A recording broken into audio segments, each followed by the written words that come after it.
கர்த்தர் நிச்சயமாக பேசுவார். ஒவ்வொரு வாரமும் விலையேற பெற்ற சத்தியங்களை கர்த்தர் நம்முடைய பிள்ளைகளுக்கு கொடுத்து கொண்டிருக்கிறார். எத்தனை பேர் அதை காதோடு விடுறீங்க, இல்லை இதயத்தில் கொண்டு போய் வாழ்க்கையோடு கலக்கிறீங்கன்னு எனக்கு தெரியல. வாழ்ந்து பார்ப்பதற்கான நடைமுறை சத்தியங்களை மட்டும்தான் கர்த்தர் நம்மோடு பேசி கொண்டிருக்கிறார். அல்லேலூயா. இன்னைக்கு கர்த்தரனோடு பேசுவார். அதான் சொல்லுங்க, இன்னைக்கு கர்த்தரனோடு பேசுவார். பேசுவாரா பேச மாட்டாரா? ஆமா, அவர் பேசுவார். நீங்க கேட்பீங்களா? சொல்லுங்க. நீங்க கேட்கணும். கேட்கறதுனா காது மட்டும் அதுக்கு தேவையில்லை. என் பையன் நான் சொன்னா கேட்பான் அப்படின்னு அவனுக்கு காது கேட்கணும் அர்த்தமா? என்ன அர்த்தம்? நான் சொல்றது அப்படியே கேட்டு நடப்பான். அதான் நான் சொன்ன பேச்சு கேட்பாங்க. என் பையன் நான் சொன்னா, என் பொண்ணு நான் சொன்னா கேட்பா. இந்த மாதிரி தேவன் சொல்லணும். அல்லேலூயா. என் பிள்ளை காதார கேட்டும் கண்ணார கண்டும் எவ்வளவு கவலையோட சொல்றாரு பாருல, நீங்கள் உதடுகளினாலே என்னை சேர்ந்து உங்கள் இருதயத்தில் என்னை விட்டு தூரமாக இருக்கிறீர்கள். இன்றைக்கு உதடுகள் அல்ல அந்த தகப்பனே, இருதயத்தோடு நீங்கள் இணைந்தவராய் இருந்து எங்களோடு நீங்க என்ன செய்யணும்? பேசணும். அல்லேலூயா. ரொம்ப கவனமா இருக்கணும். இன்னைக்கு ஒரு ஸ்பிரிச்சுவல் டெஸ்ட், ஒரு ஆவிக்குரிய பரிசோதனை. ஒரு ஆவிக்குரிய பரிசோதனை. எக்ஸாமுக்கு எத்தனை பேர் ரெடியா இருக்கிறீங்க?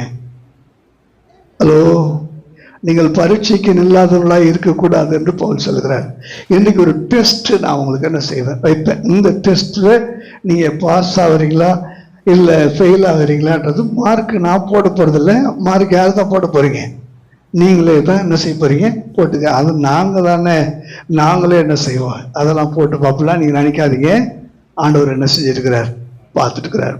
இங்க இருக்கிறவங்க நாங்கெல்லாம் கிறிஸ்தவங்கன்னு சொல்றவங்க மட்டும் நல்லா 2 கையை வச்சு காட்டுங்க, நாங்க கிறிஸ்தவங்க. ரொம்ப சூப்பர். 2வது கேள்வி, நாங்க கிறிஸ்துக்குள் இருக்கிறோம். நாங்கள் கிறிஸ்துக்குள். நிறைய பேர் கிறிஸ்துவர்களா இருப்பாங்க, ஆனா எங்க இருக்க மாட்டாங்க? கிறிஸ்துவுக்குள் இருக்க மாட்டார்கள். 3வது ஒரு கேள்வி, நீங்க ஞானிகளா அஞ்ஞானிகளா? நீங்கள் ஞானிகளா அஞ்ஞானிகளா, இல்ல 2த்துக்கும் இடைப்பட்டவர்களா? ஞானிகள். அஞ்ஞானிகள். நீங்கள் அஞ்ஞானிகளா? சொல்லுங்க. யாருமே கை தூக்கல. ஓகேவா? சரி. அடுத்து இன்னும் ஒரு கொஸ்டின் என்னன்னா, நீங்கள் விக்கிரக ஆராதனை செய்கிறீர்களா? என்னய்யா எங்க போய் இப்படி ஒரு கேள்வி நீங்க கேட்குறீங்களே? இது எப்படி இருக்குன்னா, வியாதியஸ்தனை பார்த்து இயேசு நீ சுகமாக விரும்புகிறாயான்னு கேட்பார் பார்த்தீங்களா? அந்த மாதிரி இருக்கு. அவனே எப்படி இருக்கிறான், அவங்ககிட்ட போய் நீ சுகமாக விரும்புகிறாயான்னு கேட்டா எப்படி இருக்கும்? அந்த மாதிரி நாங்களே கிறிஸ்தவர்கள், அதுவும் ஸ்பிரிச்சுவல் ஆவிக்குரிய கிறிஸ்தவர்கள், பரிசுத்த அலங்காரத்துடனே கர்த்தரை தொழுது கொள்ளுகிற கூட்டம், எங்களை பார்த்து நீங்க விக்கிரக ஆராதனை செய்கிறீர்களா அப்படின்னு கேட்டா எப்படி? சரி. நீங்கள் அடிமைகளா? நீங்கள் அடிமைகளா? சூப்பர். இல்லைல்ல. இப்ப இதுக்கெல்லாம் நம்ம என்ன செய்ய போறோம்?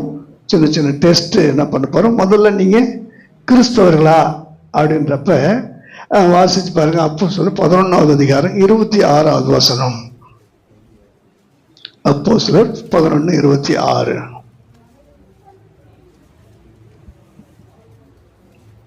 அவர்கள் 1 வருஷ காலமாய் சபையோடு கூடியிருந்து அநேக ஜனங்களுக்கு உபதேசம் பண்ணினார்கள். முதல் அந்தியோகியாவிலே சீசர்களுக்கு கிறிஸ்தவர்கள் என்கிற பேர் வழங்கிற்று. இவங்கெல்லாம் கிறிஸ்துவோட இருந்தது அந்த ஜனங்க பார்த்தவங்க. கிறிஸ்துவுக்கு அப்புறம் அந்த ஜனங்க கிறிஸ்துவ போல வாழ்ந்ததையும் அந்த ஜனங்க என்ன செஞ்சாங்க, பார்த்தாங்க. இவங்க யாரும் தங்களை கிறிஸ்தவங்க என்ன செய்யல, சொல்லல. இன்னைக்கு நீங்க கிறிஸ்தவன்னு நீங்க தான் சொல்லிக்கிறீங்க. ஹலோ, நான் கிறிஸ்தவன்னு என்ன நானே சொல்றதில்ல, என்னை பார்க்குறவங்க என்ன செய்யணும், சொல்லணும். எதை வச்சு? அலெக்ஸ் பேரை கேட்டோன்னா நீங்க கிறிஸ்தவரான்னு கேட்பாங்க. பேரை வச்சு கிறிஸ்தவரான்னு என்ன செய்யக்கூடாது, நம்ம கேட்கக்கூடாது. ஒரு வாலிப பையன் நார்த் இந்தியாவிலேருந்து சென்னைக்கு ட்ரெயினில் வந்துட்டு இருக்கிறான். அந்த 2 பகல் 2 இரவுகள் ட்ரெயினில் வரக்கூடிய அந்த இடைப்பட்ட நேரத்தில் வழிகளில் நிற்கும் போதெல்லாம் யாருக்காவது அவன் போய் தண்ணி வாங்கிட்டு வந்து கொடுக்கறது, பெரியவங்களுக்கு உதவி செய்யறது, இதெல்லாம் பார்த்துட்டே இருந்த ஒருத்தர் அந்த பையனை பார்த்து கேட்டார், தம்பி நீ கிறிஸ்தவனான்னு. அவன் தன்னை யாருன்னு சொல்லவல்ல, அவன் பேரையும் யாருக்கு அவன் சொல்லலை, அவன் ஊரையும் சொல்லலை. ஆனால் அவனை கவனிச்சுட்டு இருந்த ஒரு ஐயா பார்த்து கேட்டா, தம்பி இங்கே வா, நீ கிறிஸ்தவனான்னு. ஏன் அப்படி கேட்குறீங்க? இல்லை, நீ செய்கிற செயல்கள்லாம் பார்த்தா ஒரு கிறிஸ்தவங்க தான் அப்படி என்ன செய்வாங்க.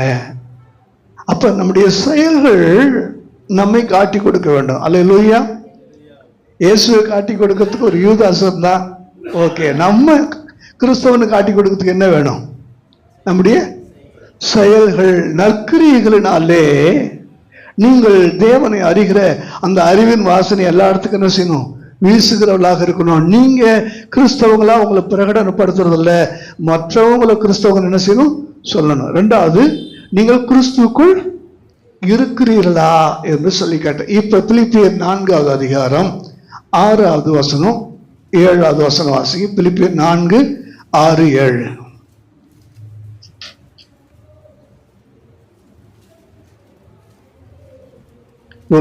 நீங்கள் ஒன்றுக்கும் கவலைப்படாமல் எல்லாவற்றையும் குறித்து உங்கள் விண்ணப்பங்களை ஸ்தோத்திரத்தோடு கூட ஜெபத்தினாலும் வேண்டுதலினாலும் தேவனுக்கு தெரியப்படுத்துங்கள். அப்பொழுது எல்லா புத்திக்கும் மேலான தேவ சமாதானம் உங்கள் இருதயங்களையும் உங்கள் சிந்தைகளையும் கிறிஸ்து இயேசுக்குள்ளாக காத்துக்கொள்ளும். இப்ப பவுல் என்ன சொல்றன்னா, நீ ஒன்றுக்கும் என்ன செய்யக்கூடாது? கவலைப்படக்கூடாது. எல்லாவற்றையும் தேவனுக்கு சொல்லிட்டு கவலைப்படாம இருக்குன்னு சொன்னாரா, இல்ல கவலைப்படாம இருந்து தேவனுக்கு சொல்லுங்கன்னு சொன்னாரா? நம்ம புரிஞ்சுக்கிறதே வித்தியாசமா தான். தேவன்கிட்ட சொல்லிட்டு அதுக்கப்புறம் நான் கவலைப்படுறத நிறுத்தணும், அப்படி இல்லை. முதல்ல எதை நிறுத்தணும்?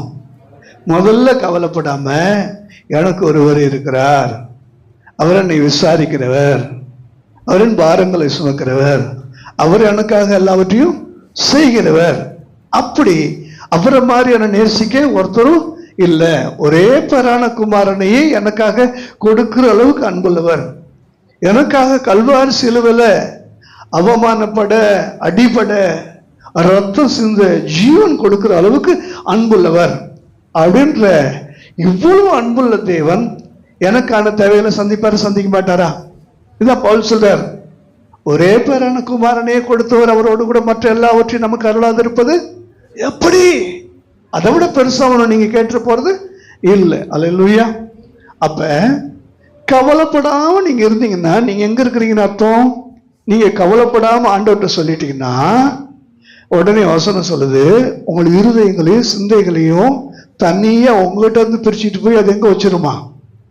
ஹலோ, உங்கள் இருதயமும் சிந்தனைகளும் இடமாற்றம் அடையக்கூடிய ஒரு நேரம் தேவனிடத்துல எல்லாவற்றையும் சொல்லிட்டு நீங்க தேவனுக்கு முன்னாடி நிற்கும் போது உங்களுடைய இருதயமும் சிந்தனை எங்க போயிடுமா? கிறிஸ்துவுக்கு உள்ள போய் சிறை பிடிக்கப்பட்டுடும், காத்து கொள்ளப்படும், பூட்டி பொக்கிஷமாக பாதுகாக்கப்படும். அந்த வசனத்தை ரொம்ப நுட்பமாக நீங்கள் புரிந்து கொள்ள வேண்டும். பல சமயத்துல நம்முடைய இருதயமும் சிந்தனையும் எங்க போயிடுது தெரியுமா? கவலைப்படுறதுனால வேற இடத்துக்கு போயிடுது. அது சாத்தானுக்குள்ள போயிடுறதுனால. புரிஞ்சுதா? சாத்தானுக்குள்ளதான் அழுகை, பற்கடிப்பு, புலம்பல், விசும்பல், எல்லா விதமான வலி வேதனை எங்க இருக்குது? பிசாசுக்கு உள்ள இருக்கு. இருதயம் ஒண்ணு தேவனுக்குள்ள இருக்கணும், இல்லைன்னா எங்க இருக்கணும்? வேற வழியே இல்லை. நல்லா புரிஞ்சுக்கங்க. இப்ப உங்களை பார்த்து கேட்கிறேன், நீங்கள் கிறிஸ்துவுக்குள்ள இருக்கிறவங்களா இருந்து கவலை இல்லாம நீங்க இருந்தீங்கன்னா நல்லா புரிஞ்சுக்கங்க, நீங்க கிறிஸ்துவுக்குள்ள இருக்கிறீங்கன்னு அர்த்தம். ஒவ்வொருவருடைய முகத்தையும் பார்க்கும்போது ஆள்ல 40 கிலோ, 50 கிலோ, 60 கிலோ, 70 கிலோ, தலை மேல 500 கிலோ, 600 கிலோ வச்சுட்டு அப்படியே ஐயோ ஆண்டவரே நான் என்ன பண்ணுவேன், ஏது பண்ணுவேன், நேற்று இப்படி ஆயிடுச்சு, இன்னைக்கும் நாளைக்கு எப்படி ஆகுமோ, இப்படி நிறைய கேள்விகள் உங்களுக்குள்ள வரும்போது தெளிவா புரிஞ்சுக்கங்க, நீங்க கவலைப்படும் போது உங்க இதயம் உங்களுக்குள்ள இல்லை. அது எங்க போயிடுது? நல்லா சொல்லுங்க. இப்ப கேக்குறேன், கவலைப்படாம, எனக்கு கவலையே இல்லை பாஸ்டர், கையை நல்லா உயர்த்தி காட்டுங்க. நான் கவலைப்படுறதில்லை, நான் எல்லாத்தையும் ஆண்டவர்கிட்ட சொல்லிடுறேன், எனக்கு பிரச்சனையே இல்லை. சும்மா நான் பார்க்குறேங்கிறதுக்காக ஜோதி தூக்கக்கூடாதுமா? இல்லை, இந்த கவலை இல்லையா? இல்லை இல்லை. சரி, படிப்பை பற்றி கவலை இல்லையாம்மா? 2 நாள் லீவு போட்டியே, கவலையே இல்லையா உனக்கு? இல்லை, எல்லாம் இயல்பாக நான் சொல்கிறேன். உண்மையும் சொல்ல போனால் இங்கே இருக்கிற ஒருவரும் நீங்கள் எங்கே இல்லை? ஹலோ, எங்கே இல்லை? பல சமயத்தில் உண்மை கசக்கும், இல்லைன்னா கசப்பான உண்மையை ஜீரணிக்க முடியாமல் நம்ம அப்படியே என்ன செய்யணும், வேறு வழியில் ஒரு ஒப்புக்கு சப்பானா சொல்லிப்போம், நானும் கிறிஸ்துவ தான், நானும் இங்கே தான் இருக்கிறேன், கிறிஸ்துக்குள்ள இருக்கிறோன்னு நீங்கள் நினைக்கிறீங்க. பவுல் சொல்றார், கவலை ஒன்றுக்கும் உதவாதுன்றாரு. சொல்றாருல்ல, ஒன்றுக்கும் கவலைப்படாதீங்கன்னு சொல்றாரு. இயேசு மத்தேயுல 6வது அதிகாரம் 25 வீட்டுக்கு போன பிற்பாடு வாசிச்சு பாருங்க. எண்ணத்தை உண்போம், எண்ணத்தை கொடுப்போம், எண்ணத்தை உடுப்போம்னு கவலைப்படாதீர்கள். நாளை தினத்துக்காக கவலைப்படாதுங்க. ஆகாயத்து பறவை பாருங்க, காட்டு புஷ்பத்தை பாருங்க, விதைக்கிறது இல்லை, நுறுக்கிறது இல்லை, களஞ்சியத்துல சேர்க்கிறதும் இல்லை, ஆனாலும் அவைகள் என்ன செய்யறதில்ல, கவலை. அதுக்கு இருக்கிற 5 அறிவு இருக்கிற, அதுக்கு இருக்கக்கூடிய இந்த பெரும் அறிவு யாருக்கு இல்லை?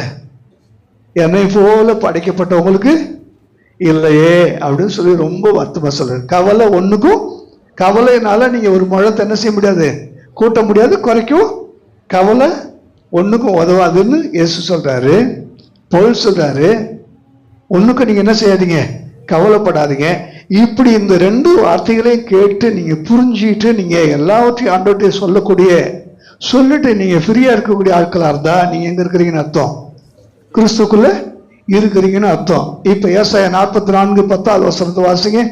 ஏசாயா 44:10. ஜோசப், புரியுதா நான் பேசுறது? பக்கத்துல இருக்கிறவங்க பைபிளை கொஞ்சம் பிரதருக்கு அப்படியே என்ன செய்ய காண்பித்து கொடுங்க. ஒன்றுக்கும் உதவாத தெய்வத்தை உருவாக்கி, ஒன்றுக்கும் உதவாத தெய்வத்தை உருவாக்கி விக்கிரகத்தை வார்ப்பிக்கிறவன் எப்படிப்பட்டவன்? விக்கிரகத்தை வார்ப்பிக்கிறவன் எப்படிப்பட்டவன்? கவனிங்க, ஒண்ணுக்குமே உதவாதுன்னு தெரியும், ஆனா அதுக்காக எவ்வளவு முதலீடு தெரியுமா? இரும்பு வாங்குறான், வெள்ளி வாங்குறான், பொண்ணு வாங்குறான், ஒளி வாங்குறான், சுத்தி வாங்குறான், உட்காந்து ஒட்டுமொத்தமான உழைப்பையும் கொடுக்குறான். மூளைய, அறிவை, புத்தியெல்லாம் செலவு பண்ணி பல நாட்கள் உட்கார்ந்து தட்டுன்னு தட்டி இல்லைன்னா உருக்கி வார்ப்பித்து ஏதோ ஒண்ணு பண்ணி ஒரு விக்கிரகத்தை என்ன செய்யறான், உருவாக்குறான்.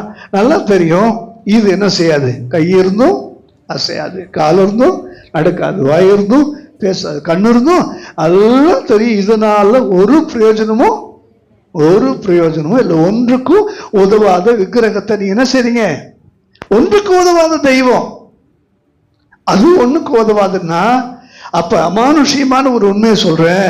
ஒண்ணுக்கும் உதவாதுன்னு தெரிஞ்சும் உட்கார்ந்து அழுது, உட்கார்ந்து புலம்பி, இரவெல்லாம் தலையணையை கண்ணீரால் நனைத்து நாளைய தினத்தை குறித்து பயந்து விடுகிற நாளை விருப்பமில்லாமல் விடியப்படுகிற உன்னுடைய வாழ்க்கை, உண்மையில சொல்ல போனா நல்ல விக்கிரக ஆராதனையாளர்கள் யார் தான்? ஹலோ, புரியுதா நான் சொல்றது உங்களுக்கு? நான் சும்மா சொன்னா நீங்க ஒத்துக்க மாட்டீங்களா? நான் ஆண்டவருடைய வசனத்துல சொல்றேன். நீ உட்கார்ந்து கவலைப்பட்டு அதுக்காக பல இரவுகள், தூங்கா இரவுகள், முடிவில்லாத இரவுகள், விடுகிற பகலெல்லாம் கவலையோடு பதற்றத்தோடு என்ன ஆகுமோ ஏதாகுமோ என்ற பயத்தோடு விடுகிற இரவுகள் இருக்குன்னா ஒன்னும் சொல்ல போனா நீ யார் தான்? விக்கிரக ஆராதனை செய்கிறவர்கள் தான். இப்ப கேட்கிறேன், எத்தனை பேர் கிறிஸ்துக்குள்ள இருக்கிறீங்க? 2 கரங்களை உயர்த்தி காட்டுங்க. அல்ல, கையை வைத்து காட்டுங்க. இப்ப சொல்ற விசுவாசத்தோட கையை வச்சு காட்டு. இனிமே என் இருதயமும் சிந்தையும் கிறிஸ்து இயேசுக்குள்ள காக்கப்படும். நான் ஒண்ணுக்கும் கவலைப்பட. நல்ல கையை வைத்துங்க. அல்லேலூயா. கவலைப்படுவதினா எவன் தன் சரீரத்தின் கொட்ட முடியாதுல்ல, முடியாது. ஆனா எல்லாருக்குள்ள என்ன இருக்குது? சில பேர் மீன் வாங்கினா கூட கவலை மீன் வாங்குங்க, அதுதான் குழம்புக்கு டேஸ்ட்ன்னு சொல்றாங்க. எவ்வளோ கொடுமை இல்லை அது? ஹலோ, எனக்கு பிரியமான கர்த்தருடைய பிள்ளைகளே, தயவுசெஞ்சு சொல்றேன், என்ன செய்யாதீங்க, கவலைப்படாதீங்க. கவலைப்படுறதுனால திடீர்னு வானம் திறந்து கொட்டிடுமோ, கூரை பிச்சுக்கிட்டு உள்ள நிரம்பிடுவோம். நீங்க கவலைப்படுறதுனால ஏதாவது உங்களுக்கு பேங்க்ல பேலன்ஸை செக் பண்ணும்போது ஐயோ யார் போட்டாங்கன்னே தெரியலையே, கடிட்டு நிறைய அப்படி ஏதாவது வருமா? ஒண்ணுமே வராது. ஆனா தேவன் சொன்னீங்கன்னா எந்த திசையிலிருந்து வரணும் உங்களுக்கு தெரியாது. வடக்கை பார்த்து வைத்துராதே என்று சொல்லுவார். அல்லேலூயா. தெற்க பார்த்து கொடு என்று சொல்லுவார். 4 திசைகளில் இருந்து நன்மையும் கிருபையும் அனுப்பி கொடுக்கிற ஆண்டோடைய அந்த தயவு, அந்த ஃபேவர் உங்க மேல நிச்சயமா இருக்கும். அப்ப யார்கிட்ட சொல்லணும்? யார்கிட்ட சொல்லணும்? ஒரு மனுஷன்ட்ட நீங்க சொன்னீங்கன்னா அந்த மனுஷன் உங்க சூழலை மற்றவங்கிட்ட சொல்லி சந்தோஷப்படுவான். பாருங்க ஒண்ணுமே இல்லை போல, என்கிட்ட 5-10 இருக்குதான்னு சொல்லி என்ன செய்யறாங்க, கேட்கறாங்க. பாவம், ரொம்ப கஷ்டப்படுறாங்க. இன்னும் வெளியில ஆடு நனைகிறத பார்த்து அழுவுற ஓனாய் மாதிரி என்ன செய்வாங்க, அப்படி சொல்லுவாங்க. ஆனா ஒண்ணு சொல்றேன், நீங்க ஆண்டவர்கிட்ட சொன்னீங்கன்னா வெளியில சொல்லி சந்தோஷப்படவே மாட்டாரு. நல்லா புரிஞ்சுங்க. உங்களுக்கு கொடுத்து உங்க சந்தோஷத்தை பார்த்து உலகம் கொடுக்கிற பிரகாரமாக அல்ல, என் சமாதானத்தை உங்களுக்காக வைத்து போகிறேன், அதை அனுபவித்துக் கொள்ளு என்று சொல்லி ஆண்டவர் சொல்லுவார். அல்லேலூயா, அல்லேலூயா. இப்ப மத்தேயு 6வது அதிகாரம் எடுங்க. மத்தேயு 6வது அதிகாரம் 28வது வசனம் வாசிங்க. உடைக்காவும் நீங்கள் கவலைப்படுகிறது என்ன? காட்டு புஷ்பங்கள் எப்படி வளர்கிறது என்று 32 வாசிங்க. இவைகளை எல்லாம் அஞ்ஞானிகள் நாடி தேடுகிறார்கள். இவைகளை எல்லாம் அஞ்ஞானிகள் நாடி தேடுகிறார்கள். எதெல்லாம்? எது அஞ்ஞானிகள் நாடி தேடுறாங்க? உணவு, உடை, இருப்பிடம்.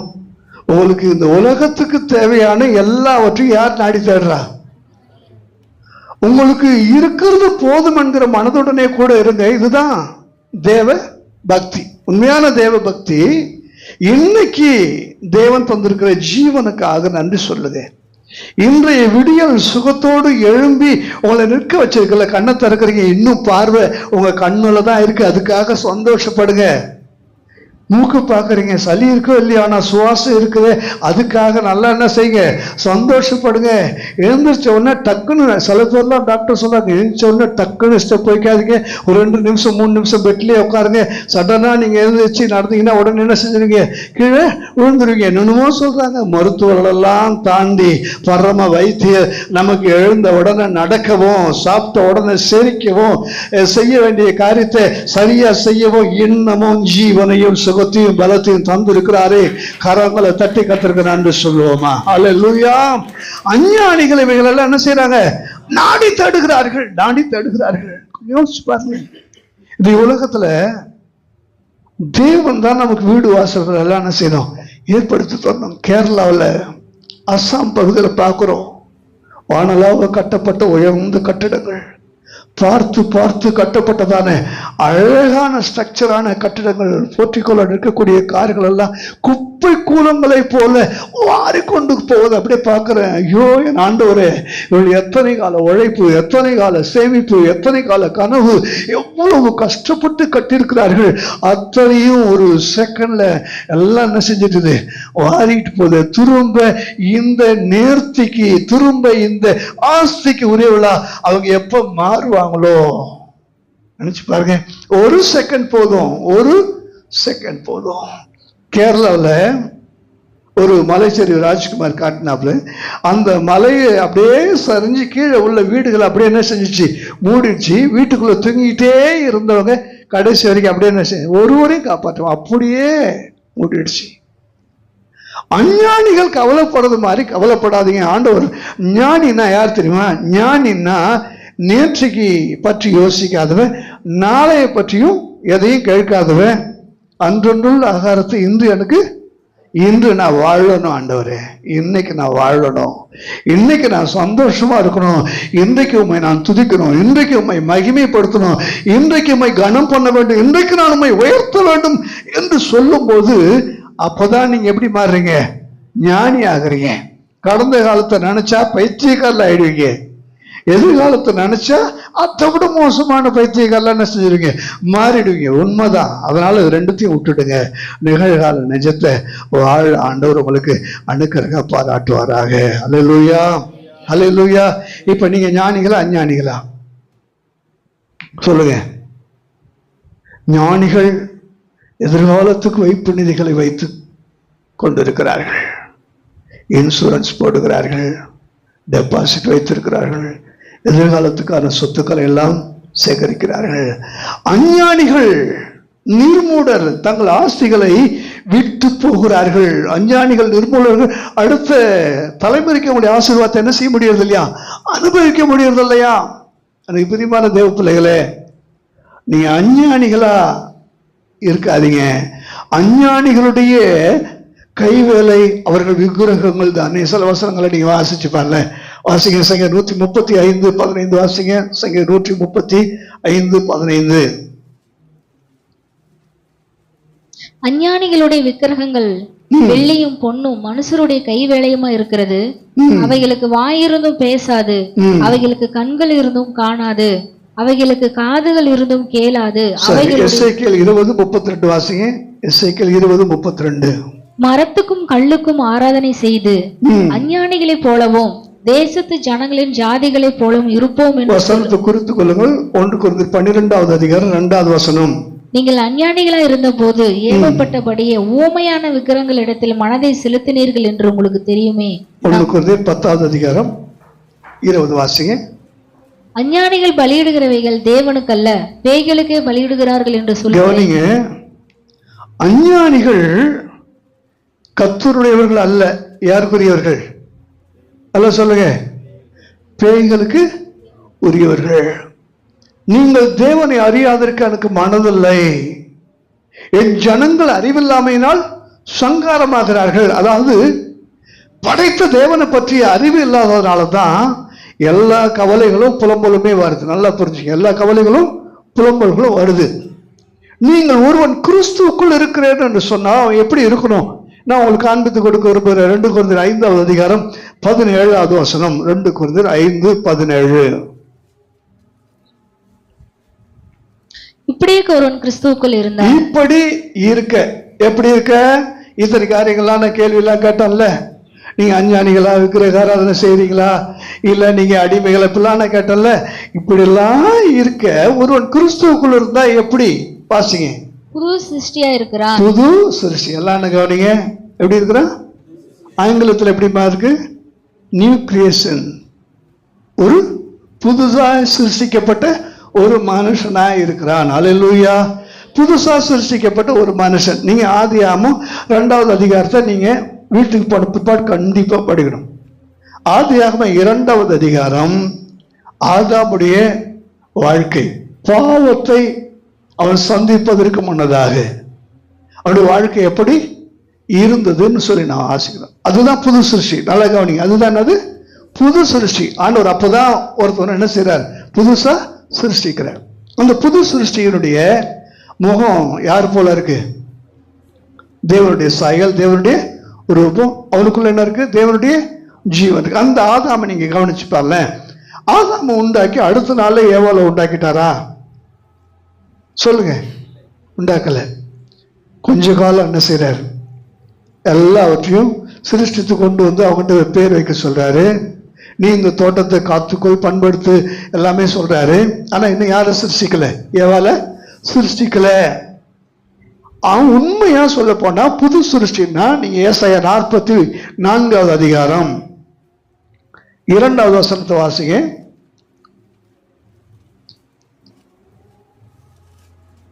2வது வசனம். உன்னை உண்டாக்கினவரும் தாயின் கர்ப்பத்தில் என்னை உருவாக்கினவரும் உனக்கு துணை செய்கிறோமாகிய கர்த்தர் சொல்லுகிறதா. 3 காரியம் இருக்கு. உண்டாக்கினவர், உருவாக்கினவர், துணை செய்கிறார். இந்த 3 காரியத்துக்கும் உள்ள வித்தியாசத்தை நான் உங்களுக்கு சொல்றேன். கவனிங்க. நீங்க உருவாக்கப்பட்டவங்களா உண்டாக்கப்பட்டவர்களா? ஹலோ, நீங்கள் உருவாக்கப்பட்டவர்கள், உண்டாக்கப்பட்டவர்கள் அல்ல. ஆதாம் ஒருவனே உண்டாக்கப்பட்டவன். நல்ல கவனிங்க.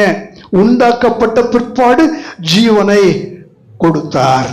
ஆனா நாமும் ஜீவனை கொடுத்து உருவாக்கப்பட்டவர்கள். தாயின் கற்பத்துக்குள்ளே பிரவேசிக்கிற அந்த ஜீவனை கொண்டு உருவாக்கப்பட்டவர்கள். உண்டாக்கப்படுகிறதுக்கும் உருவாக்கப்படுகிறதுக்கும் உள்ள வித்தியாசத்தை நீங்க தெளிவாய் புரிந்து கொள்ளுங்கள்.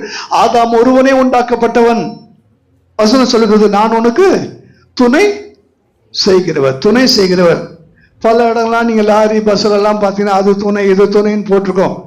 ஆனா ஒண்ணே ஒண்ணு, ஆதாமுக்கு அந்த ஏவாளை சந்திப்பதற்கு முந்தின அந்த காலகட்டங்கள் எத்தனை யுகங்கள் என்று தெரியாது. ஆனால் அந்த காலகட்டங்கள்ல தேவனை தவிர வேறொரு துணை அவனுக்கு இல்லை, இருந்ததும் இல்லை, இல்லவே இல்லை. அல்லேலூயா. அப்ப தேவனை மட்டுமே தன் துணையாக அவன் கொண்டிருந்தான். பகலின் குளிர்ச்சியான வேலைகளிலே தேவனுடைய கரங்களை கோத்து கொண்டு வலாவதும், ஒரு முகம் பார்ப்பது, அவர் குரல் கேட்பதும், அவரோடு சேர்ந்து நடை பயிற்சி செய்வதும் தான் அவருடைய வாழ்க்கையுடைய ஒரு பெரும் ஆசீர்வாதமான பாக்கியமான ஒன்றாக இருந்தது. அல்லேலூயா. எனக்கு பிரியமான கர்த்தருடைய பிள்ளைகளே, புது சிருஷ்டின்னா நல்லா கவனிச்சிங்க. உங்களுக்கு யாருமே துணை இல்லைனாலும் பரவாயில்ல, உறவு யாருமே இல்லைனாலும் பரவாயில்ல, நீங்க ஆண்டவரை ஏற்றுட்ட பிற்பாடு எல்லாருமே உங்களை ஒதுக்கி வச்சுட்டாலும் பரவாயில்ல, நான் உனக்கு துணை நிற்கிறேன், நான் உனக்கு துணை செய்கிறேன் ஆண்டவர் சொல்லுகிறார். அல்லேலூயா. யாரை பத்தி கவலைப்படாத. ஒரு நாள் கூட அதான் ஐயோ அந்த சிங்கத்துக்கு ஒரு பெண் சிங்கம் இருக்கு, இந்த யானைக்கு ஒரு பெண் யானை இருக்கு, எனக்கு ஒண்ணுமே இல்லையே, ஒண்ணுமே இல்லையே, எங்கேயாவது அழுது சிந்தி சோறுல போட்டா அந்த மாதிரி ஏதாவது இருக்குதா? ஒண்ணுமே இல்லை. கவலையே கவலைப்படல. யார் யாருக்காக கவலைப்பட்டா சொல்லுங்க. 18ஆம் வசனம் வாசிங்க. ஆதியாகமம் 2:18. யார் யாருக்காக கவலைப்பட்டது? பின்பு தேவனாகிய கர்த்தர், மனுஷன் தனிமையாய் இருப்பது நல்லதல்ல. கவனிங்க, இப்ப யார் கவலைப்படுறா? சிருஷ்டிக்கக்கூடிய வல்லமை ஒருத்தர் தான் கவலைப்படலாம். அப்ப நான் கவலைப்படுறதுனால ஐயோ என்கிட்ட இருந்தா கொடுத்துருப்பேன், என்கிட்ட இருந்தா செஞ்சு, இப்படிலாம் நம்ம கவலைப்படுவோம். ஏன் கவலைப்படுறோம்? இல்லாமையினால வர்றது கவலை. ஆனா அவர் கவலைப்பட்டார்னா இல்லாதவைகளை இருக்கிறவைகளாக உருவாக்கக்கூடிய வல்லமை அவர்கிட்ட மட்டும்தான் உண்டு. நினைக்கிறதுக்கு வேண்டிக் மேலாக உங்களுக்கு கிரியை செய்யக்கூடிய வல்லமை அவர்கிட்ட மட்டும்தான் உண்டு. அல்லேலூயா, அல்லேலூயா. எனக்கு பிரியமான கர்த்தருடைய பிள்ளைகளே, இப்ப ஆதாம் தனிமையா இருப்பது, நான் தனியா இருக்கணும் என்னைக்காவது அவன் சொன்னானா? ஒண்ணுமே சொல்லல. அல்லேலூயா.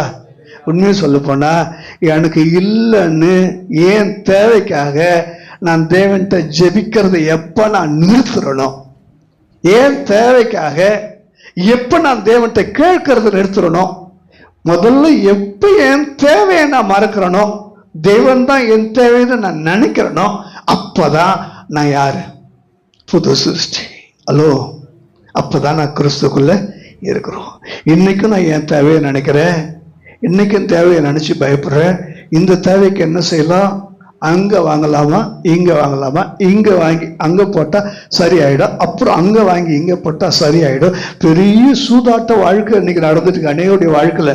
சில பேர்லாம் 4-5 கிரெடிட் கார்டு எடுத்து வச்சுட்டு, ஒரு கார்டுல இருந்து எடுத்து அடுத்த கார்டு, அதுல இருந்து அடுத்த கார்டு டேட்டை வச்சுட்டு அப்படியே அழகா என்ன செய்வாங்க, கேம்பிளிங் மாதிரி விளையாடிட்டு இருப்பாங்க.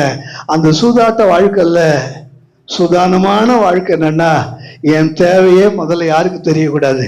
எனக்கு தெரியக்கூடாது. என் தேவை என் தேவனே. எல்லாம் வாயை திறந்து சொல்லுங்க, என் தேவை என் தேவனே, என் தேவை. சொல்ல வாய நல்லா சொல்லுங்க, வாயை திறந்து. இததான் இயேசு ரகசியமா சொல்றாரு. உங்கள் தேவை முன்னமே பிதாவுக்கு தெரியும். உங்கள் தேவைகளை நீங்க வாயை திறந்து கேட்கறதுக்கு முன்னாடி அவருக்கு. அப்புறம் எதுக்கு வார்த்தை வேஸ்ட் பண்றீங்க? அப்புறம் எதுக்கு நேரத்தை போறீங்களா? வேற யாருக்காவது பரிந்து பேசுங்கள், வேற யாருக்காவது ஜெபம் பண்ணுங்க, வேற யாருடைய தேவைக்காக தேவனிடத்துல போங்க. தயவு செஞ்சு நல்ல கிறிஸ்தவங்க, உண்மையாய் கிறிஸ்துக்குள்ள இருக்கிறவங்க என் தேவைக்காக, தன் தேவைக்காக தேவ சமூகத்தில் என்ன செய்ய மாட்டாங்க? போக மாட்டாங்க. நான் அவருடையவன், அவர் என்னுடைய, அவருக்கு உண்டான எல்லாவற்றுக்கும் நான் எப்படி இருக்கிறேன்? சுதந்திரவாதியா இருக்கிறேன். அப்பா பிதாவே என்று சொல்லி கூப்பிடத்தக்க புத்திர சுவிகாரத்தில் ஆவியை கொடுத்திருக்கும் போது நான் எப்படி பயப்படுவேன்? பயப்படுகிறோம் அவிசுவாசிகளும். அப்படியே நீங்க வெளிப்படுத்துற விசேஷம் 21:8 பாத்தீங்கன்னா அவங்க எல்லாம் பிசாசுக்குரியவர்கள். நாம் திரும்பவும் பயப்படுகிறதுக்கு அடிமைத்தனத்தின் ஆவியை பெறாமல் அப்பா பிதாவே என்று கூப்பிடப்படுகிற புத்திர சுவிகாரத்தின் ஆவி. நம் புத்திரரானால் சுதந்திரமாமே, அவருடைய சொத்துக்கெல்லாம் சொந்தக்காராமே. அப்படி இருக்கும்போது நீங்க எப்படி? ஆதாம் ஒரு நாளும் தன் தேவைக்காக யாரும் கேட்கல, தேவனே கேட்கல. அவரே பார்க்கிறாரு, தனிமையா இருக்கிறான். தனிமையா கேட்பானா கேட்கவே இல்லை. உங்களை தவிர எதுக்கு ஆண்டவர் எனக்கு ஒரு பெரிய சொந்த எதையுமே யோசிக்கல. ஒரு நாள் எப்ப ஒரு மாம்சப்படியான ஒரு உறவு வந்துச்சோ அப்பதான் பிரச்சனைகள் என்ன செய்யுது. ஆமா, உறவுல தப்பு இல்லை, உறவு நல்ல விஷயம்தான். இவள் எலும்பில் எலும்பும் என் மாம்சம் இருக்கட்டும், இருந்துட்டு போட்டோம், அதனால தப்பே இல்லை. ஆனா எப்ப தேவனை மிஞ்சி அதுக்கு முக்கியத்துவம் கொடுத்தானோ அப்பதான் பிரச்சனை செய்யுது ஸ்டார்ட் ஆகுது. புரியுதா உங்களுக்கு? தேவனை தவிர அவருக்கு கொடுக்க வேண்டிய அந்த கனத்தையும் மகிமையும் வேற யாருக்காவது நீங்க கொடுக்க ஆரம்பிக்கும் போது அங்கதான் நாசியில் சுவாசம் உள்ள மனுஷனை நம்பாதே. அல்லேலூயா சொல்லிட்டாரு. யோசிச்சு பாருல, நாசியில சுவாசம் உள்ளவர்கள் தான் எல்லா உறவுகளும். அவங்க மூக்குல வெறும் சுவாசம் மட்டும் இருக்காது, வேற என்ன இருக்கும்? சளியும் இருக்கும். கேட்டா சளி பிடிச்சிருக்கு, பேய் பிடிச்சிருக்கு, அது இப்பெல்லாம் எது பிடிச்சிருக்குன்னு இன்னைக்கு சொல்றதுக்கு தமிழ்ல நல்ல வார்த்தை. எது பிடிச்சிருக்கா சொல்லுங்க. சளியை வேணா அவனுக்கு பிடிச்சிருக்கும், ஆனா சில விஷயத்துல நெருங்கிய உறவுகளை கூட பிடிக்காம என்ன செஞ்சிடும், போயிடும். புரியுதா உங்களுக்கு? அதனாலதான் மனுஷனை பற்றி ஆண்டவர் ரொம்ப நாசுகா சொல்ற, நாசி விசுவாசம் உள்ள மனுஷன் நம்பப்படுவதற்கு ஏமாத்திரம். அந்த மாதிரி இது சிந்துற மாதிரி உறவுகளை சிந்தி போட்டு என்ன செஞ்சிருவா, போயிடுவா. ஒன்னே ஒண்ணு, உனக்கு துணை செய்கிறவர், உனக்கு துணை நிற்கிறவர். அல்லேலூயா. ஆபத்தில் நானே அவனோடு இருந்து. ஆபத்துல எந்த உறவு உங்க கூட இருக்கும் சொல்லுங்க? ஒரு ஆபத்துன்னு வரும்போது கொஞ்சம் பாருங்க, ஒரு பெரிய வெள்ளம் வருது, தன்னை காப்பாத்திக்கிறதுக்காக பிள்ளைகளை விட்டு கரையிறன பெற்றோர்கள் பார்த்திருக்கிறோமா இல்லையா? யோசிச்சு பாருங்க. பிள்ளைகளை காப்பாத்திட்டனால கரையேற முடியாத வாய்ப்பே இல்லை. ஆனா அதே சமயத்தில் 2 குழந்தைகளையும் கையில அரவணைத்து கொண்டு சத்த பிற்பாடு கூட, மூச்சு நின்ற பிற்பாடு கூட அந்த வெள்ளங்களின் சேற்றுக்கும் சகதிக்கு நடுவில் ஒரு தாய் 2 குழந்தைகளை அணைத்து கொண்டு இறந்து கிடந்த அந்த பதிவுகள் எல்லாம் நாம் பார்வையிட்டு இருக்கிறோம் அல்லவா? அந்த அன்பு இருக்கு. ஆனா அதே சமயத்துல விட்டு விலகி போகிற அன்பு இருக்கு. ஆனா ஆண்டவர் சொல்றார், நான் உன்னை விட்டு விலகுவதும் இல்லை, உன்னை கைவிடுவதும் இல்லை. யோசிச்சு பாருங்க பிரியமான தேவ பிள்ளைகளே, ஆதாமுடைய லைஃப் எடுத்துங்க. ஒருபோதும் ஆண்டவரே எனக்கு இது தேவைன்னு சொல்லி அவன் தேவனத்துல கேட்டதில்ல, தன் தேவைக்காக அவன் தேவனை தேடியதும் இல்லை. அவர் ஒருவாரு இவன் கூட போவான், உள்ளாவா, அவரோட கடைசி வரைக்கும். ஆமா, யோசிச்சு பாரு. அப்ப அவன் சொல்றான், நான் நல்லாதான் இருந்த ஐயா, நீர் தந்த, நான் கேட்டேனா? நான் கேட்கவே இல்லை, நீங்க தந்ததுனால தான் இந்த மாதிரி அப்படின்னு. கடைசியில் வந்து அங்கேயும் பார்த்தீங்கன்னா 2 பேருக்கு நடுவில் தர்ம சங்கடமான சூழ்நிலை. இவருக்கு சப்போர்ட் பண்ணுதா, அங்க சப்போர்ட், இங்க சப்போர்ட் பண்ணிட்டு அங்க வீட்டுக்கு போனா பிரச்சனை வரும்னு சொல்லிட்டு இவன் நாசுக்கா என்ன செஞ்சுட்டான், பிரச்சனைக்கு காரணமே யார்தான், நீங்க தான் அப்படின்னு சொல்லி சொன்ன உடனே அப்பதான் எல்லா பிரச்சனைக்குமே வாழ்க்கையில் என்ன செய்யுது, ஸ்டார்ட் ஆகுது. அல்லேலூயா. அந்த ஏதேன் உங்களுடைய வாழ்க்கை ஏதேனை போல இருக்கும்னா உங்க தேவைக்காக நீங்க தேவனை தேடக்கூடாது. நல்லா தெரிஞ்சுங்க, தயவு செய்து சொல்றேன். நான் கிறிஸ்துக்குள்ள இருந்தேன்னா என் சிந்தைகளை அவர் அறிகிறார். தூரத்தில் இருக்கும் போதே அறியும் போது அவருக்குள்ள இருக்கும் போது அறிவாரா அறிய மாட்டாரா சொல்லுங்க?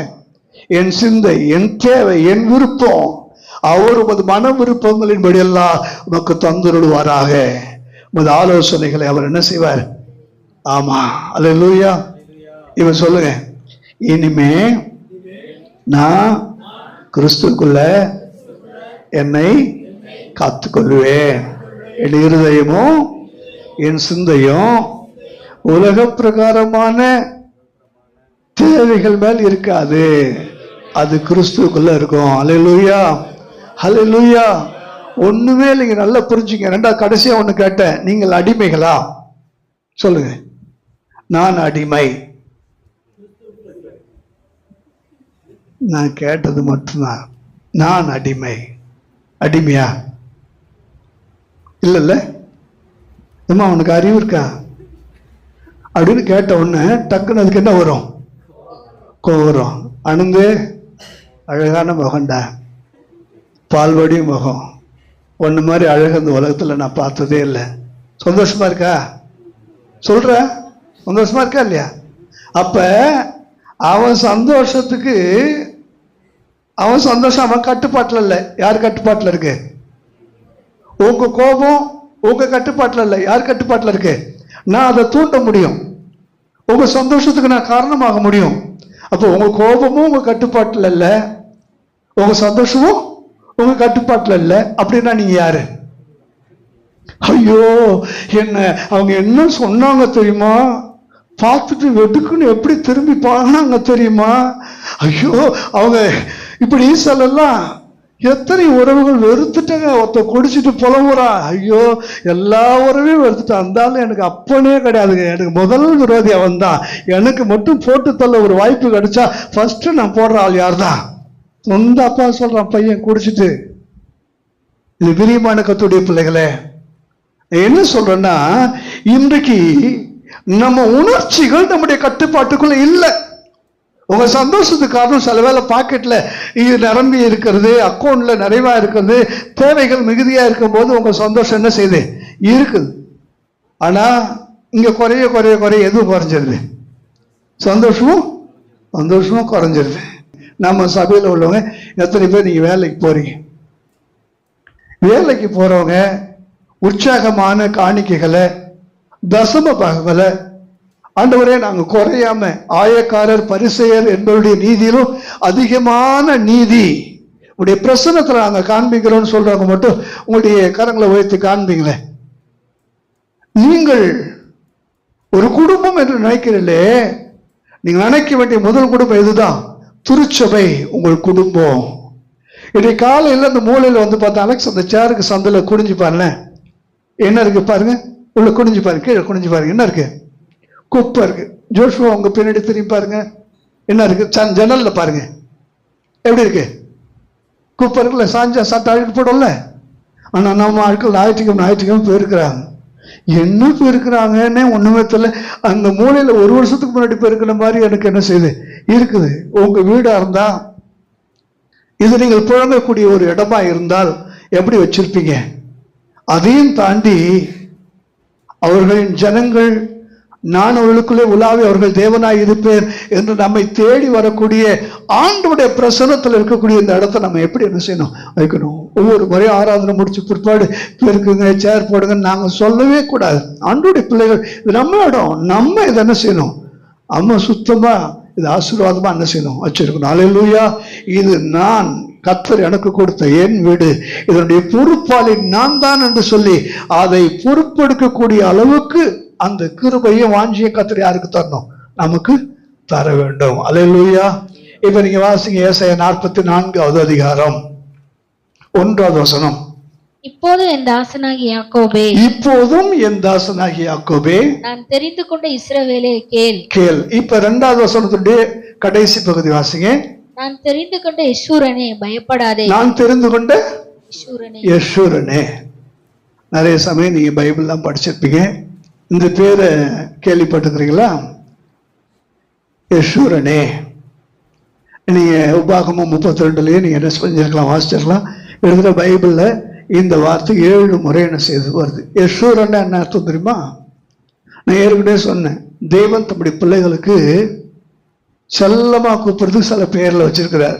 சியோனே, சியோன் குமாரத்தியே, எர்மோனே, ஹெப்ரோனே, எப்சிபா, பியூலா.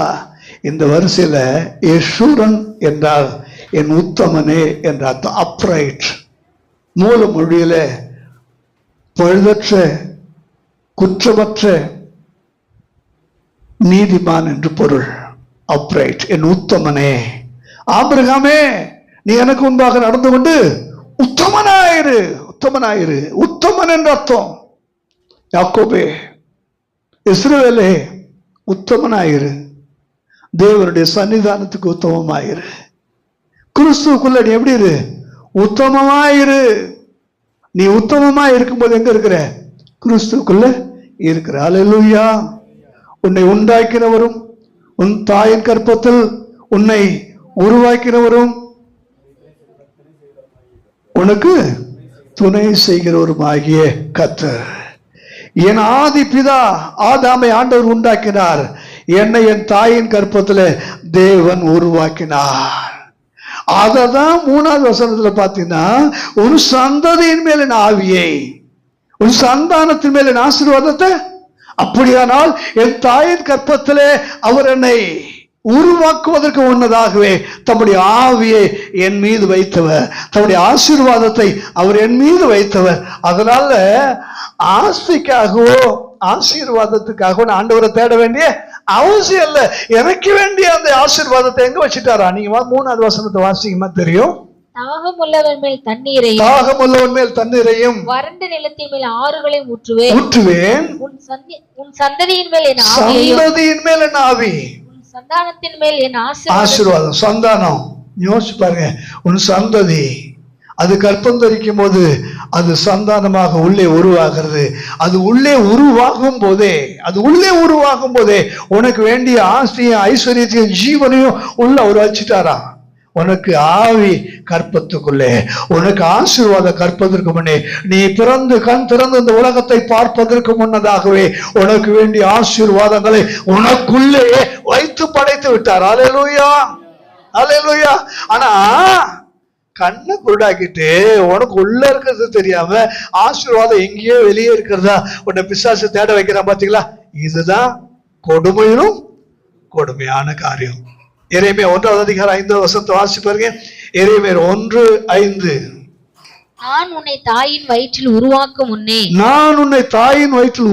முன்னே, உன்னை அறிந்தேன். கர்ப்பத்திலிருந்து வெளிப்படும் முன்னே நான் உன்னை பரிசுத்தம் பண்ணி உன்னை ஜாதிகளுக்கு தீர்க்கதரிசியாக கட்டளையிட்டேன் என்று சொன்னார். கவனிங்க, எரேமியா பிறந்த பிற்பாடு தீர்க்கதரிசியா, பிறக்கிறதுக்கு முன்னாடியே தீர்க்கதரிசியா?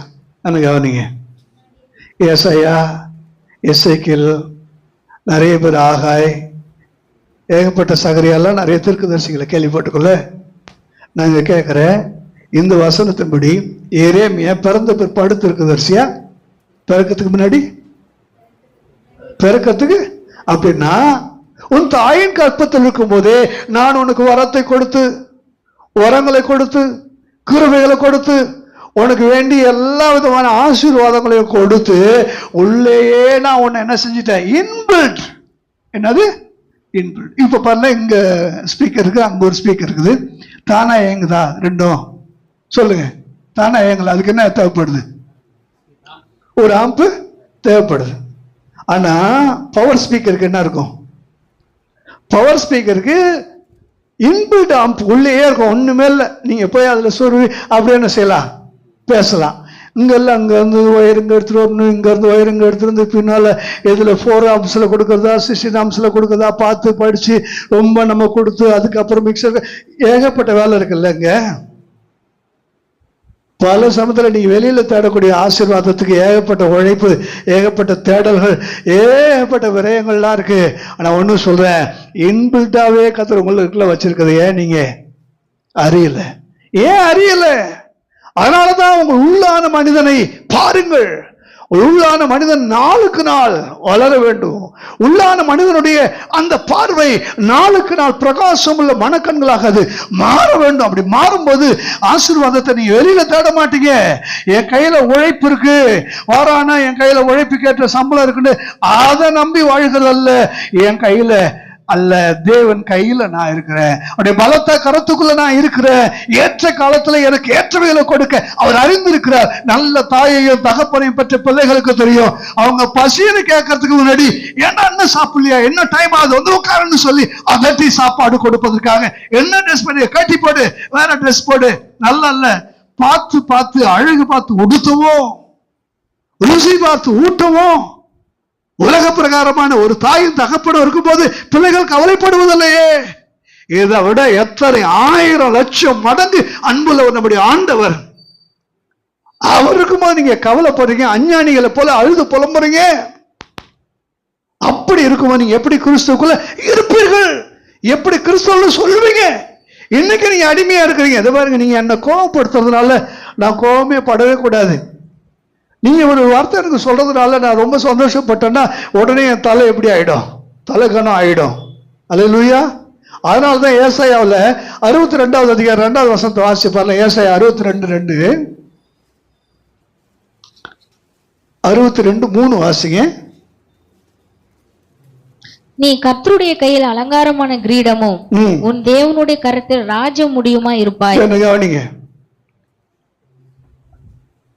கிரீடம் எங்க இருக்குதா சொல்லுங்க. கிரீடம் எங்க இருக்கு? கர்த்தருடைய கையில். உங்க கிரீடம் எங்க இருக்குது? அவர் கையில இருக்கு. உங்க தலைமையில இருந்தா எப்படி இருக்கும்? உங்க தலைமையில கிரீடம் தான் உங்களுக்கு என்ன ஆயிடும்? வெயிட் ஆயிடும்ல, தலைக்கணம் வந்துடும்ல. அதனால்தான் நீ யார் கையில இருக்கிற? என் கையில. இந்த ஒரு உணர்வு நமக்குள்ள இருக்கணும். என் கிரீடம் அவர் கையில, என் ஆளுகை அவர் கையில, என்னுடைய ஆசீர்வாதம் அவர் கையில. எப்பப்ப என்னென்ன தேவைன்னு ஏற்ற நேரத்தில் எனக்கு சரியாய் அதனதன் காலத்தில் அதனதன் காரியத்தை நேர்த்தியாய் செய்கிறவர் என் ஆண்டவர். அல்லேலூயா. அவர் எனக்காக எல்லாவற்றையும் செய்து முடிக்கிறவர். அவர் தம்முடைய காலத்தின் கிரியைகளை நிகழ்விடுகிறது அல்ல, பாதியில நிறுத்துகிறவர் அல்ல. எனக்காக ஒன்று செய்ய தொடங்கிட்டார்னா அதை முடிக்கிற வரைக்கும் அவர் என்ன செய்ய மாட்டார்.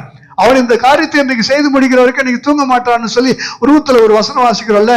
ஒரு மனுஷனே அப்படின்னா அன்புள்ள தேவன் எப்படின்னு கொஞ்சம் யோசிச்சு பாருங்க. அல்லேலூயா.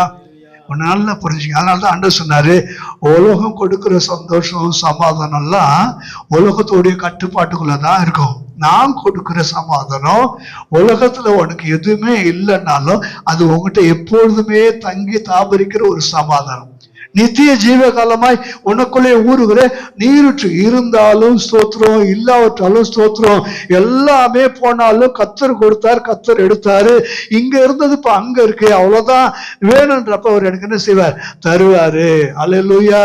நான் கேட்டு கொடுக்கிறவர் அல்ல, கேளாத ஐஸ்வர்யத்தையும் சேர்த்து கொடுக்கிற ஒரு ஆண்டவர். பழைய ஏற்பாட்டிலேயே தேவன் சாலமோனுக்கு கேளாத ஐஸ்வர்யத்தையும் சேர்த்து கொடுத்திருக்கும் போது, புதிய ஏற்பாட்டிலே கிறிஸ்துவினுடைய ரத்தத்தை விலைக்கரையும் கொடுத்து மீட்டு இவ்வளவாய் உலகத்தில் அன்பு கொடுத்த ஆண்டவர், இவ்வளவு பெரிதான ரட்சிப்புக்கு நம்மை சொந்தக்கல்லாக மாற்றி இருக்கிற நம்முடைய ஆண்டவர் நம்ம கேட்டுதான் கொடுப்பாரா? இனி தயவு செஞ்சு சொல்லுங்க, எல்லாம் நான் சொல்ல இனி என் தேவையை நான் நினைக்க மாட்டேன், என் தேவைக்காக நான் புலம்ப மாட்டேன், என் தேவைக்காக நான் ஜெபிக்க மாட்டேன். அல்லேலூயா. ஒரு அம்மாவுக்கு குழந்தை இல்லை, சென்னையில் 18 வருஷமா குழந்தை இல்லை. அவங்களுக்கு அமெரிக்காவில் இருக்கக்கூடிய ஆனந்த் பபிதான்றவங்களுக்கு பல வருஷமா குழந்தை இல்லை. அந்த போட்டோவை கொடுத்து இவங்களுக்கு குழந்தை இல்லை, இன்னையிலேருந்து பாரத்தோட யாருக்காக தான் ஜெபம் பண்ணோம். உனக்கு குழந்தைக்கா என்ன பண்ணக்கூடாது? ஜெபம் பண்ணக்கூடாது. பாரத்தோட எதுக்காக ஜெபம் பண்ணோம்? இதுக்காக ஜெபம் பண்ணு சொன்னோம்னா அன்னையில இருந்து அந்த சகோதரி பாரத்தோட அதுக்காக ஜெபம் பண்ண ஆரம்பிச்சாங்க. பார்த்தா நம்மளுங்க என்ன செஞ்சுட்டாங்க? அல்லேலூயா. இன்னைக்கு அவங்க கையில என்ன இருக்குது? ஒரு குழந்தை. உன் தேவைக்கு சரசம் மனுஷனே பாருங்க. இங்க பாருங்க, சாம்பார்லன்னு பக்கத்தலையே காட்டுறான். பக்கத்தலைக்கு வந்து சாம்பாருக்காரன் இவையாலே பாக்குறான். இங்க என்ன இல்லை, இங்க இல்லை, டக்குன்னு எங்க ஒருத்துறான். அடுத்தவங்களுக்கு ஒரு ஆசீர்வாதத்தை காட்டும் போது நம்ம ஏழைக்கும் ஒரு ஆசீர்வாதம் வருதா இல்லையா? அதனால தேவையுள்ளவர்களுக்காக ஜெபம் பண்ணுங்க. உங்க தேவையை தானா தேவன் சந்திப்பார். எழுப்புமா தேவ சமூகத்தில். ஹல்லேலூயா, ஹல்லேலூயா. கவனமாய் கேட்ட கர்த்தருடைய பிள்ளைகளுக்காக நான் ஆண்டவருக்கு மிகுந்த நன்றி சொல்றேன். ஒரு வார்த்தையும் தரையில விழவிட்டுடாதீங்க. இதை நீங்கள் கேட்பதற்காக நான் பேசவில்லை, நீங்கள் வாழ வேண்டும் என்பதற்காக தான் பேசியிருக்கிறேன். இது உங்கள் வாழ்க்கையாக மாறுமானால், கவலையினால் ஒரு சொட்டு கண்ணீரை கூட உங்களிடத்திலிருந்து கொண்டு வர முடியாது. அடுத்தவங்க சொல்றதுக்காக கோபப்பட்டு வார்த்தைகளை நீங்கள் பிரயோகிக்க வேண்டிய அவசியமே இல்லை. அடுத்தவங்க உங்களை புகழ்ந்துட்டாங்கிறதுக்காக அப்படியே ரொம்ப சந்தோஷப்பட்டு களி கூற வேண்டிய அவசியமே இல்லை. கர்த்தர் என் மன மகிழ்ச்சி, கர்த்தருக்குள் மகிழ்ச்சியா இருப்பது என் பலன். அவர்தான் எனக்கு எஜமானன். என்னுடைய எல்லா உணர்ச்சிகளுக்கு அதிபதி அவர்தான், அவர்தான். ஹல்லேலூயா. தாவீதுக்கு தெரியும், ஆடுகளுக்கு பின்னே திரிந்த என்னை அழைத்து ஜனங்களின் அதிபதியாக மாற்றினார் அல்லவா? சாதாரண ஒரு மேய்ப்பனாய் இருந்த என்னை இந்த தேசத்தின் அதிபதியாக்கி ஜனங்களை மேய்க்கிற ராஜாவாக மாற்றினார் அல்லவா என்று சொல்லி அவருடைய மேன்மை தாவீது சொல்லுவது போல அப்படியே கடந்த காலத்துல நினைச்சு பாருங்க. எப்படி இருந்தீங்க, எங்க இருந்தீங்க, இன்னைக்கு எப்படி இருக்கிறீங்க? கர்த்தர் எங்க வச்சிருக்கிறார்? எல்லாத்தையும் கடந்த காலத்தை பத்தி நினைச்சு பார்த்து இன்னைக்கு இருக்கிற நல்ல காரியத்தை மட்டும் நினைங்க. என்ன தேவைன்னா சொல்லவே சொல்லாதீங்க. உண்மையா கிறிஸ்துக்குள்ள உங்களுடைய இருதயங்களின் சிந்தைகளை நீங்கள் இடம்பெயர செய்வீர்களானால், கிறிஸ்து இயேசுவின் இந்த சிந்தை உங்களுக்குள்ள இருக்குமானால், இன்றைக்கு நீங்க சொல்லலாம், கிறிஸ்துக்குள்ளே நான் இருக்கிறேன். கிறிஸ்துக்குள்ள ஒருவன் இருந்தால் புது சிருஷ்டியா இருக்கிறான். பழையவைகள் எல்லாம் ஒழிந்தன, எல்லாம் புதிதாயின. Thank you Jesus. ஒரு நிமிஷம் கண்களை திறந்து பாருங்க. இந்த இடத்த விட்டு நம்ம கடந்து போக போறோம். இடைப்பட்ட ஒரு வார காலம், அட்லீஸ்ட் ஒரு வார காலம் இதை உங்க லைஃப்ல நீங்க என்ன செய்யணும்? இதை பரீட்சித்து பார்க்கணும். தேவன் உங்களுடைய தேவையை எப்படி சந்திக்கிறாருன்னு அவரை நீங்க என்ன செஞ்சு பாருங்க, சோதிச்சு பாருங்க. அல்லேலூயா. கண்டிப்பா கர்த்தர் செய்வார். ஏக மனதோடு இணைந்த இதயத்தோடு ஏகோபித்து ஒரே குரல்ல சொல்லுவோமா? என் ஆத்துமாவே கர்த்தரை ஸ்தோத்திரி, என் முழுவதுமே பரிசுத்த நாமத்தை ஸ்தோத்திரி. என் ஆத்துமாவே கர்த்தரை ஸ்தோத்திரி, அவர் செய்த சகல உபகாரங்களை மறவாதே. நம்முடைய கர்த்தராகிய இயேசு கிறிஸ்துவின் கிருபையும் பிதாவாகிய தேவனுடைய அன்பும் பரிசுத்த ஆவியாருடைய அந்யோன்ய ஐக்கியமும் இன்றைக்கு அன்றைக்கும் நம் அனைவரோடு கூட இருப்பதாக. Hallelujah. Praise the lord. God bless you. ஒருவரை ஒரு வாழ்த்துங்கள். கர்த்தர் உங்களை ஆசீர்வதிப்பாராக.